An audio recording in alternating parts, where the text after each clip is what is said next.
1 มื้อก่อนสิเซ็งมื้อนี้วันที่18พวกเราก็ได้มารวมอยู่โรงเรียนเนาะเพื่อมาฟังกฎระเบียบการสอบเซ็งพอคิดย้อนกลับไปแล้วเวลาก็ผ่านมาโคตรไวอีก3 มื้อเฮาก็จะบ่มีโมเมนต์กวนหมู่แบบนี้แล้วจะบ่มีคนชวนไปซื้อขนมหรือไปเข้าห้องน้ำจะบ่ได้ยินคำว่ามื้อนี้มีเวียกบ้านบ่อาจารย์มาแล้วอยากกินข้าวไปซื้อข้าวแรงเลิกโรงเรียนอย่าลืมไปซ้อมฟ้อนเด้อและอื่นๆอีกหลากหลายที่เฮาจะบ่มีโมเมนต์แบบนั้นอีกแล้วที่เช็คแล้วเจ้ามีความรู้สึกแนวใดใช้นำจริงวันนี้ รู้สึกดีใจมากที่แบบเรียนจบแล้วก็จะได้ไปสดแจง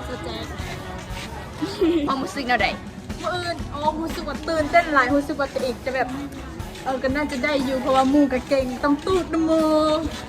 แบบคือจิตู้ทำให้ประเด็น ตูด เราซื้อเนาะเฮาซื้อตุ๊กตาแล้วก็